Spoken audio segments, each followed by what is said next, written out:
दोस्तों, ये कहानी भानगढ़ किले में घटित एक सच्ची घटना पर आधारित है।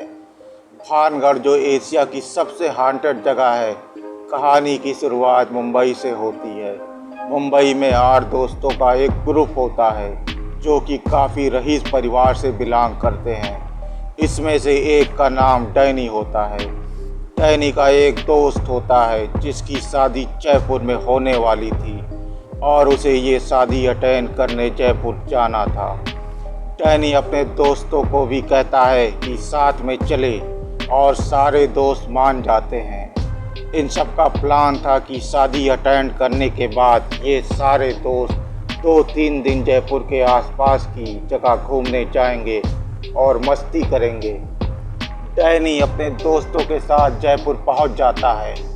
इनके ग्रुप में 2 लड़कियां भी होती हैं, रीता और स्नेहा। ये लोग शादी की पार्टी एंजॉय करते हैं और जब रात होती है तो सारे दोस्त अगले दिन कहाँ जाना है उसकी प्लानिंग करने लग जाते हैं। लेकिन इन सब ने कुछ ज़्यादा ही ड्रिंक की होती है। ये सब बिना कुछ डिसाइड किए ही सो जाते हैं। लेकिन इनमें से एक लड़का जिसका नाम सांगवी होता है, वो काफ़ी देर तक इंटरनेट पे कुछ सर्च करता रहता है और अपने मन में अगले दिन का प्लान बनाकर वो भी सो जाता है। अगली सुबह सांगवी सबको जगाता है और उन सब से बोलता है कि मेरे पास एक मस्त प्लान है। सारे दोस्त सांगवी से पूछते हैं कि क्या प्लान है तेरा, जल्दी बता।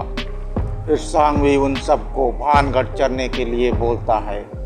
भानगढ़ का नाम सुनते ही बाकी दोस्त बहुत चौंक जाते हैं और रीता और स्नेहा काफ़ी डर जाती हैं और वो दोनों वहाँ जाने से मना करने लगती हैं। लेकिन सांगवी पर जैसे वहाँ जाने का जुनून सवार था, वो कैसे भी करके सबको मना लेता है और ये सारे दोस्त करीब 2 बजे जयपुर से भानगढ़ के लिए रवाना होते हैं और 2 घंटे की ड्राइव करने के बाद ये भानगढ़ किले के पास के एक गांव में ये सब काफ़ी भूखे होते हैं और गांव के एक छोटे से ढाबे पे पहुंच जाते हैं। वहां पर ये सारे हल्का फुल्का खाना खाते हैं और ड्रिंक भी करने लगते हैं। शराब के सुरूर में ये सारे दोस्त भानगढ़ किले में पहुंच जाते हैं और किले के अंदर पहुंचकर ये सारे दोस्त एक दूसरे की फ़ोटोज़ और वीडियोज़ बनाने लग जाते हैं।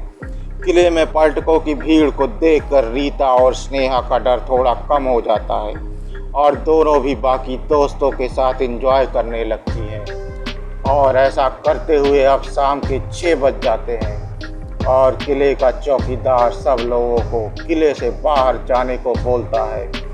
धीरे धीरे सारे लोग किले से बाहर जाने लगते हैं और ये सारे दोस्त भी किले से निकलकर दोबारा उसी छोटे से ढाबे पर पहुंचते हैं। रीता डैनी से बोलती है कि हमें अब जयपुर के लिए निकलना चाहिए, लेकिन सांगवी के मन में कुछ और ही चल रहा था। वो डैनी से बोलता है आज रात हम जयपुर नहीं जाएंगे। डैनी सांगवी से कहता है कि तो हम इस गांव में क्या करेंगे। सांगवी कहता है आज हम सब उसी किले में रात गुजारेंगे और मज़े करेंगे। डैनी बोलता है क्या बकवास कर रहा है तू, तुझे पता है ना कि वो जगह हॉन्टेड है। पर सांगवी बोलता है यार डर मत, ये सब एक अफवाह है, भूत भूत कुछ नहीं होता। चलो ना दोस्तों, ये लाइफ टाइम एक्सपीरियंस होगा, ट्रस्ट मी। सारे दोस्त एक दूसरे की तरफ देखते हैं और एक्साइटमेंट और दारू के नशे में सब वहाँ जाने को मान जाते हैं। अब रात के 8 बजे ये सारे दोस्त गांव से भानगढ़ किले की ओर रवाना होते हैं और अपनी गाड़ी ये किले से थोड़ी दूरी पर खड़ी कर देते हैं और किले की ओर बढ़ते हैं। वहां पहुंच जाते हैं और किले के अंदर जाने का रास्ता ढूंढने लगते हैं कि तभी पीछे से आवाज़ आती है कौन हो तुम लोग और इतनी रात में किले के पास क्या कर रहे हो। आवाज़ किले के चौकीदार की थी। ये सारे दोस्त चौकीदार के पास जाते हैं और बोलते हैं बाबा हम किले के अंदर जाना चाहते हैं, बस कुछ देर के लिए। किले का चौकीदार उन सबको हैरत भरी निगाहों से देखता है और डांट कर बोलता है तुम सब पागल हो क्या, तुम्हें नहीं पता ये जगह रात के लिए सेफ नहीं है, चले जाओ यहाँ से। अब इनमें से एक लड़का जिसका नाम अरमान था, वो चौकीदार के पास जाता है और बोलता है, बाबा हम सब मुंबई से आए हैं और कल हम सब लौट जाएंगे। अगर आप मान जाएं तो हमारा भला हो जाएगा और आप इसके बदले हम आपका भी कुछ भला कर देंगे। और इतना बोलकर अरमान जेब में हाथ डालकर चौकीदार के सामने नोटों की गड्डी लहराता है। इतने सारे रुपए देखकर चौकीदार के मन में लालच आ जाता है और वो कुछ सोचकर बोल, लेकिन तुम सब बहुत सावधान रहना और एक साथ ही रहना, कोई ऐसी वैसी हरकत मत करना। इतना बोलकर वो उन्हें अंदर जाने का एक गुप्त रास्ता बताता है और वहाँ से चला जाता है। ये सारे दोस्त चौकीदार के बताए गए रास्ते से किले के अंदर पहुँच जाते हैं और ये सीढ़ियों से चलते हुए किले की छत पर पहुँच जाते हैं। यहाँ पर ये सब बैठ जाते हैं। डैनी बोलता है, अब क्या करना है? सांगवी कहता है, पार्टी करेंगे और क्या करेंगे। और इतना बोलकर सांगवी दारू और बियर की बोतल सबके सामने रख देता है। ये सब वहाँ फिर से दारू पीने लगते हैं और नॉनवेज खाने लगते हैं। नशे में ये सारे हड्डियाँ और बियर की बोतल छत पर इधर उधर फेंकने लगते हैं, इस बात से अनजान कि ये सब उस जगह की बेदर्दी कर रहे हैं। अब ये सारे मोबाइल पर म्यूजिक चलाकर डांस करने लगते हैं और मस्ती में सब झूमने लगते हैं। इतने में अरमान उठता है और छत की एक कोने की तरफ बढ़ने लगता है। वहाँ पहुँचकर वो वहाँ पर टॉयलेट करने लगता है। अभी वो टॉयलेट कर ही रहा था कि उसे एक जोर का धक्का लगता है और वहाँ मुंह के बल छत पर गिर जाता है। धक्का इतना जोर का था कि अरमान का चेहरा छिल जाता है और बदहवास होकर पीछे देखता है, पर वहाँ तो कोई था ही नहीं। अरमान भागता हुआ अपने दोस्तों के पास आता है और उन्हें सारी बातें बताता है। उसका चेहरा डर से एकदम सहमा हुआ था।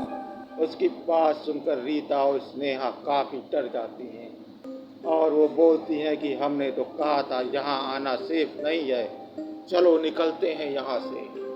इतने में सांगवी बोलता है, चिल करो दोस्तों, इसको चढ़ गई है और नशे में गिर गया होगा, टेंशन मत लो, एंजॉय द नाइट। डैनी भी सांगवी की बात में हाँ मिलाता है और अरमान का हाथ पकड़कर अपने पास बैठा लेता है और उसे एक ड्रिंक देता है, पी से टेंशन ना ले। और ये सब फिर से एंजॉय करने लगते हैं। अब रात के 1 बज जाते हैं पर इनकी पार्टी चलती रहती है। डैनी बोलता है, चलो अंताक्षरी खेलते हैं और ये सब वहाँ गाना बजाना शुरू कर देते हैं। रात गुजरती जाती है और ये सब सारे दोस्त आने वाले खतरे से बिल्कुल अनजान शराब की धुन में मस्त थे। अब रात के करीब 3 बज गए थे कि अचानक डैनी को अपने पीछे पायलों की छनछनाहट की तेज आवाज़ सुनाई देती है। डैनी मुड़कर पीछे देखता है पर वहाँ कोई नहीं था कि तभी किसी के चीखने की तेज आवाज़ आती है। ये सब डर जाते हैं और भागकर नीचे की तरफ आते हैं। सबके चेहरे पर 12 बजे होते हैं, पसीने और डर से भरे हुए, और पायलों की आवाज़ उनके ही तरफ बढ़ने लगती है। अचानक अरमान को अपनी तरफ एक डरावना साया बढ़ते हुए दिखता है। वो साया अरमान को मारने के लिए आगे ही बढ़ता है कि डैनी अरमान का हाथ पकड़कर भागता है।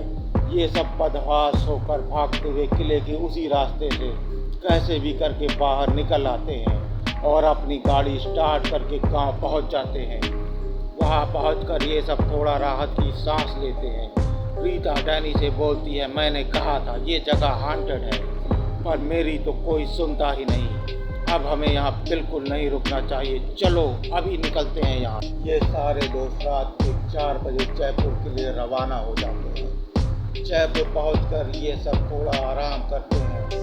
इनकी कंडीशन इतनी खराब हो गई थी कि ये खुद मुंबई ड्राइव करके नहीं जा सकते थे, इसलिए डैनी ने किसी तरह ड्राइवर का जुगाड़ किया और ये सब अब अगली सुबह मुंबई अपने अपने घर पहुंच जाते हैं। मुंबई आए हुए इन्हें अभी 2 ही दिन हुए थे कि डैनी के पास अरमान के फादर का फोन आता है और वो उन सबको अपने घर पर आने को कहते हैं। ये सारे दोस्त अरमान के घर पहुंच जाते हैं और अरमान की हालत देखकर काफी डर जाते हैं।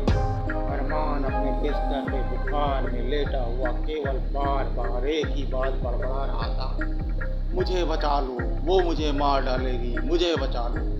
अरमान के फादर इन सब से पूछते हैं कि क्या हुआ था राजस्थान में। जब से ये वहाँ से आया है इसकी तबीयत खराब है और केवल एक ही बार बार बार दोहरा रहा है, कौन मार डालेगी इसे, किसकी बात कर रहा है ये। अब डैनी अरमान के फादर को भानगढ़ किले की सारी घटना बताता है, जिसे सुनकर अरमान के फादर काफ़ी चिंतित हो जाते हैं। वो कहते हैं कि तुम लोगों को नहीं पता तुम लोगों ने कितनी बड़ी बेवकूफ़ी की है। अब अरमान के फादर अपने जान पहचान के एक ओल्ड एज सिद्ध बाबा को कॉल करते हैं और उन्हें अरमान की हालत के बारे में बताते हैं और भानगढ़ की सारी घटना का जिक्र करते हैं और उन बाबा को अपने घर आने की रिक्वेस्ट करते हैं। और उसी शाम वो बाबा अरमान के घर आते हैं। अरमान की हालत देखकर बाबा बोलते हैं कि जल्द ही कुछ ना किया गया तो इन सब की जान जा सकती है। अरमान के फादर कहते हैं, बाबा आप जो कहेंगे हम करने को तैयार हैं, पर प्लीज़ मेरे बेटे को बचा लीजिए। तो सोचकर बाबा उन्हें एक रिचुअल करने को कहता है और उन्हें सामान की लिस्ट थमा देता है। डैनी तुरंत जाकर मार्केट से सारा सामान ले आता है। अब बाबा उन सारे दोस्तों को बैठाकर वो रिचुअल्स करता है और कहता है कि अभी एक काम अधूरा है। डैनी कहता है कि कौन सा काम बाबा? बाबा कहता है कि हमें एक रिचुअल, हमें घटना की जगह भी करना होगा। डैनी फिर बाबा को साथ भानगढ़ किले की ओर रवाना होता है। वहाँ पर बाबा बाकी बचे हुए रिचुअल करता है और ये दोनों वहाँ से लौट आते हैं। अब कई दिन बीत जाते हैं और इन सारे दोस्तों की लाइफ नॉर्मल हो जाती है और जब भी ये सारे दोस्त भानगढ़ किले में बिताई गई उस रात के बारे में सोचते हैं तो इनकी रूहें सिहर उठती हैं। तो दोस्तों आपको ये कहानी कैसी लगी अपने सुझाव साझा करिए। जल्द मिलते हैं ऐसी ही रहस्य रोमांच से भरी एक नई कहानी के साथ। चैनल के सपोर्ट के लिए इसे लाइक शेयर सब्सक्राइब करिए। Thank you very much.